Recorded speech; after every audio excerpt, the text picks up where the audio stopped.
Abdurrahman and Atif, they will be in charge of your safety and the safety of the place as well. So we remember the instructions together. We cannot go inside of the tombs or touch or climb, okay? Here now we are standing in front of Jabal-Al-Ahmar. Jabal-Al-Ahmar is one of the most important stops here in Hegra. But before we talk about it, we want to talk a little bit about Hegra itself. So, 2,500 of years ago, the Nabataeans already had a huge civilization. They started it in Petra, which was the capital back in that time, and the civilization itself extended to some parts of Syria and Egypt and Iraq as well. So it was a huge civilization with a lot of mixed cultures. Anyhow, they had a lot of wars and battles going with the Romans. So after a while, they decided to go a little bit far, but at the same time, they didn't want to go so much far, and they chose Al-Ula to inhabit.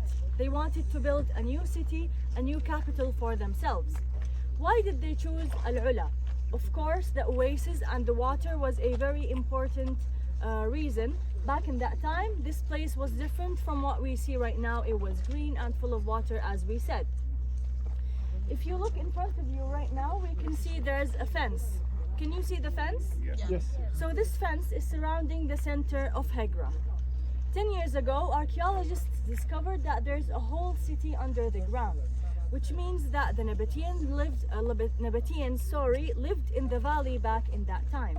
And now it got soaked with the sand, so that's why we cannot see anything from the city, and they are still excavating it and studying it. So, since the city is covered by the sand and we cannot see it, everything we see around us right now are the tombs of the Nabataeans, which had their graves inside. And the rocks they carved their tombs in was one of the reasons why they came here, because they saw that these rocks are easier to carve, and they wanted to carve the tombs as they did back in Petra. And here we can see a very good example of the tombs. Most of them come in groups like this. It will be one rock with a lot of tombs around it, and all these tombs, or most of them, are family tombs. One person will buy the facade from the Nabataean government and then hire people to carve it for them, and they will give it to part of their family. So for example, one lady will take the tomb and give it to her children and her husband, okay? And if you can notice, every facade or every tomb is different from the other. They are different in size, in details, and also in the symbols we find in them. And it depends on the money they had, also their social status, their beliefs, their personal choices as well. So one of the tombs here, which is the small one right there, you can see two tombs, one huge and one small next to it. The small one was hidden by the sand dune for a long time, not like the other tombs. They were always open, so no one got inside and no one knew about this tomb at all. When archaeologists discovered it, they found out that there's a lot of bones inside. Around 80 different individual body parts from different people, different generations as well. And they found a skull and the whole bones for a body for a lady they discovered after that she was the owner of herself of this tomb. Her name is Hayina bint Wahab, and she took this tomb for herself and her children as well. They made a whole project about this lady. When you go back to the visitor center, if you didn't see it yet, you can see Hayina bint Wahab, how she looks like. They tried to know how would she look like before she died using her skull. So now here, as we said, we have a lot of tombs around this rock. You can go now with my colleagues and enjoy these tombs. We cannot go inside, of course. You can just stand by the door and see how the tombs look like from the inside. And if you have any questions, I'll be here when you come back. Please enjoy. Thank you.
standing in front of Qasr al-Farid, which means the unique castle. And this is actually the local name of this tomb, since it's very different and unique from everything you can see here in Hegra. The owner of this tomb is called Lihyan, son of Kuza. Lihyan, son of Kuza, was a very important person at his time. He was a general in the Nabataean army, and also he was a trader. Back in that time, the most two jobs that people used to work, either in the army or a trader or a farmer. Okay, so he was a trader and also a general in the Nabataean army. He had a lot of money, so obviously he wanted to show that in his tomb, because the more huge the tomb is, the more money the people had. Anyhow, we said that most of the tombs are for families, and we know the details from the inscriptions above the tombs. In each tomb you will find an inscription such this one above the eagle here, that says the name of the owner of the tomb, the people who will be buried with them, and also the name of the king who ruled at that time. Sometimes curses and prayers will be added. So here in this tomb it only says that Lihyan, son of Kuza, took it. There was no one mentioned to be buried with him. So maybe he wanted to be special even after he dies, being buried in such a huge tomb like this one, or maybe he just didn't have family.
Jabal-Al'fil, or Iflib's mountain.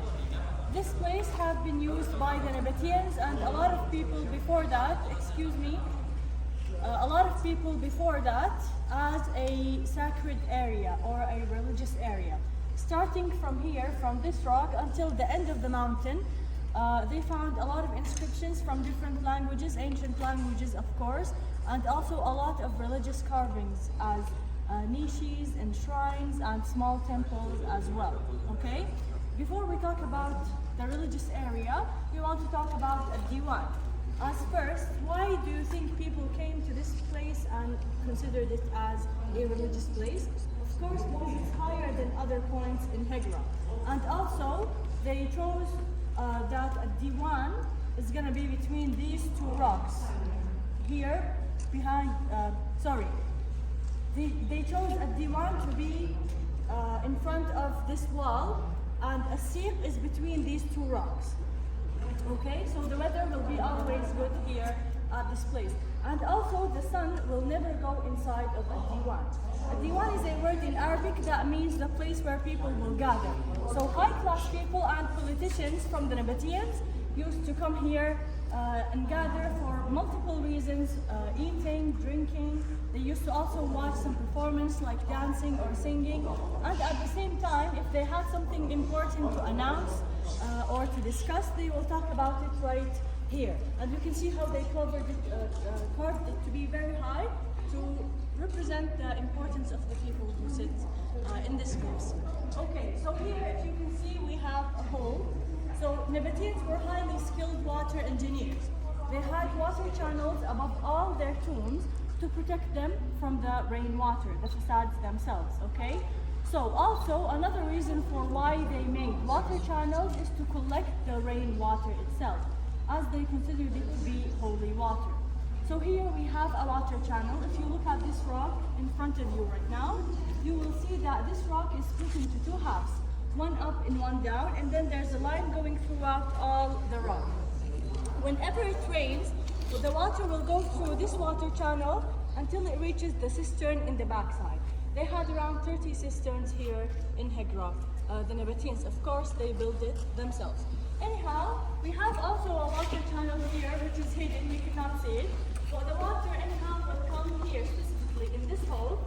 So before the Nabataeans went to the religious area to have their rituals or to sacrifice something for their gods or goddesses, they will wash some part of their bodies with this holy water before they go, okay? Also, we have here what we call the ancient microphone. Right there, you can see the steps. Whenever someone had something important to announce, back in that time, they will go up there and talk. The voice will be very loud and clear. I will show you now.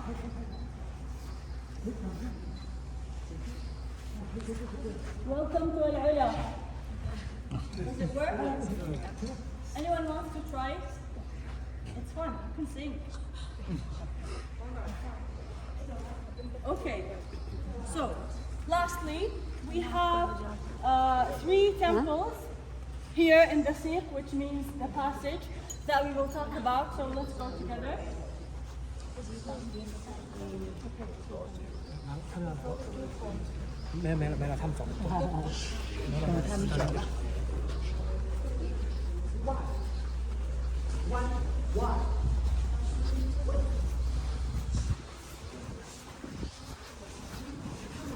Okay, we should stop here.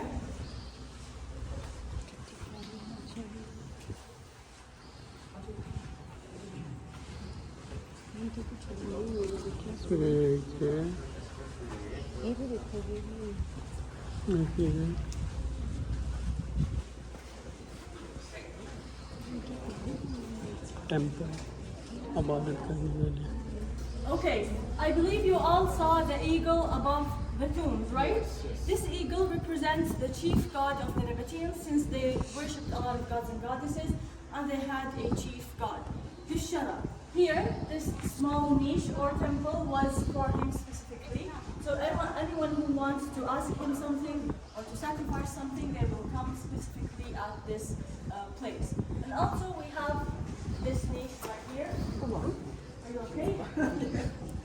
Sorry. Okay. So we have 3 goddesses that were worshipped by the Nabataeans and after that by Arabs as well, which are Manat, Al-Lat, Al-Uzza. Maybe you have heard about them, especially Muslims of course know about them because they were mentioned in the Holy Quran, okay? So this is a symbol of them 3. And you can notice from the top, this niche is starting to melt away, or the carving, because the water channel probably is not working anymore. And then lastly here we have my favorite one. You can see the carving and then on top of it there is an inscription. This inscription is in Aramaic language. It says, "My name is Shukayh. I came all the way from my homeland, Busra al-Sham, which is in Syria, just to sacrifice for my God, Al-A'ra." Al-A'ra is the name of his God, and to ask him for forgiveness.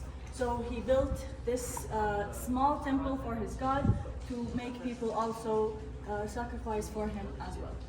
So this was Jabal-Al'fil, this was Hegra. I hope you guys enjoyed the tour. If you have any questions, please do not hesitate to ask me.